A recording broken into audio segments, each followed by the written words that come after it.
Allahumma sholli ala Sayyidina Muhammad wa ala ali Sayyidina Muhammad. Assalamualaikum warahmatullahi wabarakatuh.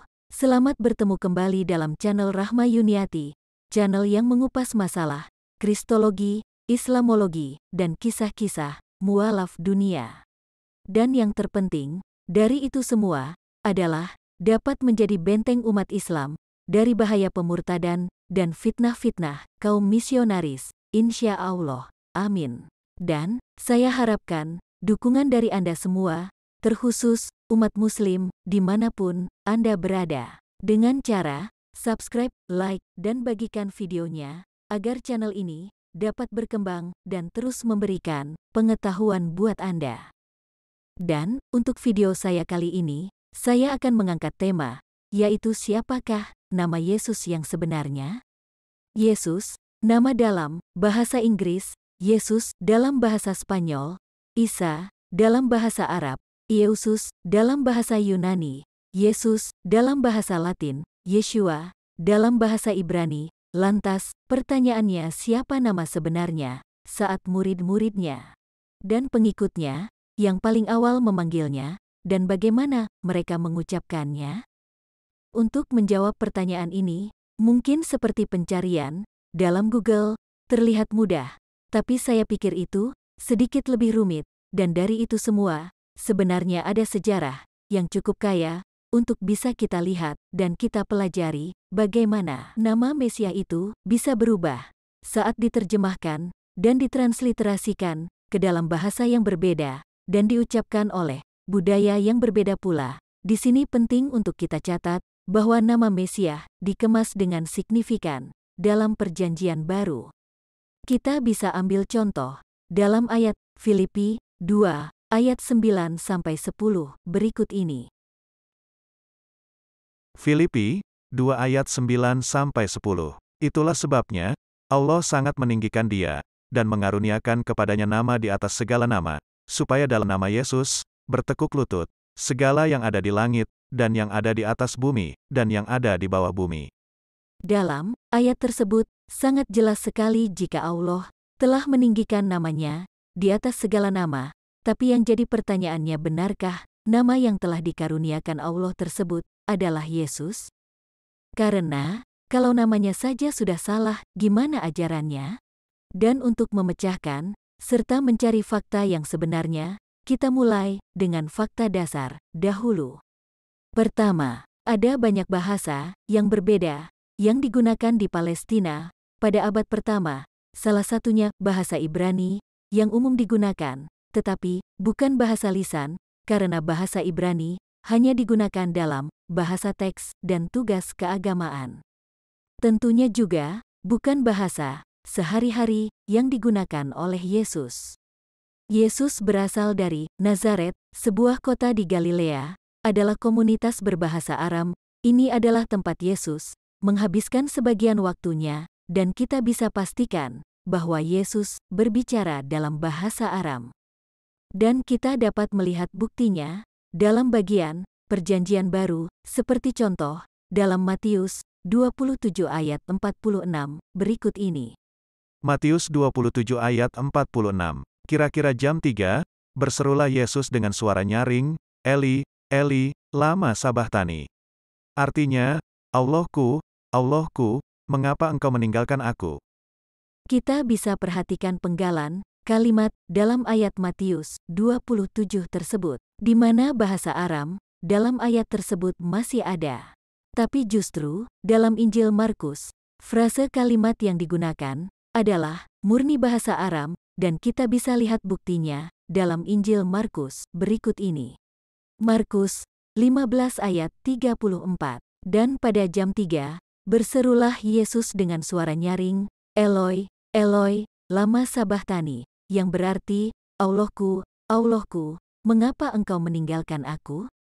Perhatikan potongan kalimat, Eloi, Eloi, lama sabachthani. Itu merupakan bahasa Aram full, tanpa bercampur dengan bahasa Ibrani, seperti dalam ayat Matius 27. Nah, setelah kita meneliti dengan bukti-bukti tersebut, kita bisa menyimpulkan bahwa bahasa yang digunakan Yesus murid-muridnya, dan pengikutnya yang awal, semua berbicara dalam bahasa Aram.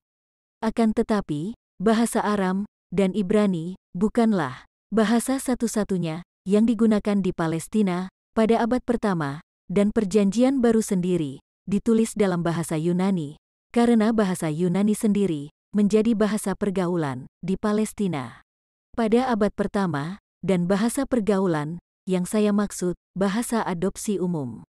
Karena pada abad pertama, pengaruh Yunani, atau disebut juga pengaruh Helenisasi, datang ke Palestina sekitar tahun 332 sebelum Masehi, ketika Alexander, sang penakluk Yudea, jatuh ke dalam kekuasaannya.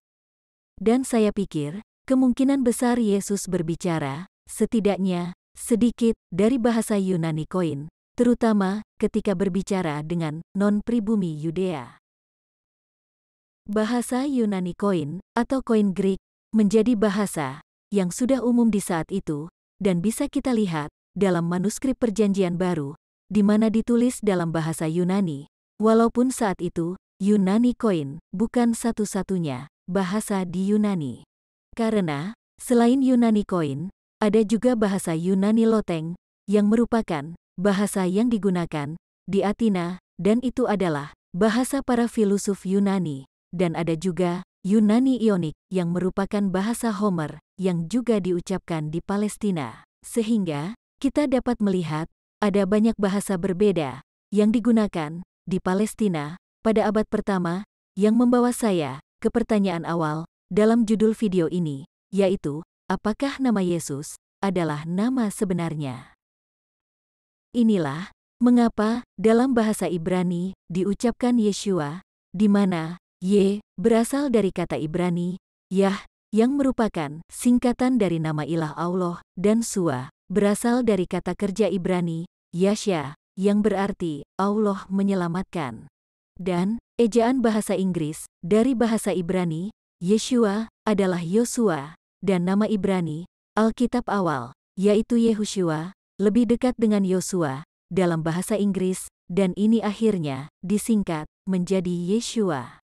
Dan seiring berjalannya waktu, nama Yeshua, Yosua, Yehoshua, semua memiliki arti yang sama, yaitu Allah menyelamatkan. Dan, bagaimana kita mendapatkan nama Yesus, yang berarti Allah menyelamatkan? Dalam Perjanjian Baru, nama Yesus, dalam sintaksis, tata bahasa, nominatif dieja, dan diucapkan, ses, dalam terjemahan Latin, dari Yunani, yaitu, Yesus. Yang semua itu, bermuara pada bahasa Aram, yang banyak diterjemahkan, dan ditransliterasikan, ke dalam, berbagai bahasa, di dunia, dan diucapkan, oleh lisan, dalam budaya yang berbeda. Tapi, pertanyaan saya di awal video, masih belum terjawab juga, yaitu apakah Yesus nama sebenarnya, dan bagaimana murid-muridnya, dan pengikutnya, yang awal memanggil dirinya? Maaf sebelumnya, jika video ini terkesan bertele-tele, tapi ini semua agar Anda benar-benar bisa memahami uraian saya. Dan, untuk menjawab itu semua, kita perlu menyelami bahasa Aram tersebut, yang merupakan bahasa yang digunakan sehari-hari oleh Yesus dan murid-muridnya, juga pengikutnya, yang paling awal. Didasarkan pada para rabi, pengucapan teks-teks Alkitab dengan pengenalan vokal menunjukkan ke bahasa Ibrani jauh setelah kematian Yesus, dan di sini perlu kita ingat, pengucapan vokal ini diajarkan kepada bangsa Yahudi berabad-abad oleh para rabi Yahudi. Dan salah satu yang menarik dan penting dalam video ini, yaitu bahwa sejauh yang saya tahu, orang Kristen Suriah masih menggunakan bahasa liturgi dalam kebaktian gereja mereka, yang pada dasarnya akan menjadi jenis Aram yang sama yang diucapkan di Palestina pada abad pertama. Dan ketika kita mendengarkan mereka mengucapkan nama Yesus, itu tidak diucapkan Yeshua, tapi diucapkan Isho, yang tentu saja juga berarti Tuhan menyelamatkan. Dan menurut saya, Isho adalah nama dan ucapan yang paling logis yang diucapkan dan dipertahankan dari sejak abad pertama hingga saat ini. Jadi kesimpulannya, Mesias dari Bani Israel, yang diucapkan bangsa Yahudi. Ketika itu, dalam bahasa aslinya, yaitu Isyo, dan dalam Al-Quran Asia, dibaca Isa. Jadi, jika kita jabarkan, mungkin seperti ini. Isyo, dalam bahasa aslinya, yaitu Aram. Isa, dalam bahasa Arab. Yeshua, dalam bahasa Ibrani. Dan, Yesus, dalam bahasa Yunani. Juga, Yesus dalam bahasa Inggris. Itulah video saya kali ini, semoga bermanfaat dan bisa menambah ilmu pengetahuan untuk Anda semua. Kurang lebihnya, saya mohon maaf. Akhir kata dari saya, Allahumma sholli ala Muhammad wa ala ali Muhammad. Wabillahi taufik wal hidayah. Wassalamualaikum warahmatullahi wabarakatuh. Terima kasih.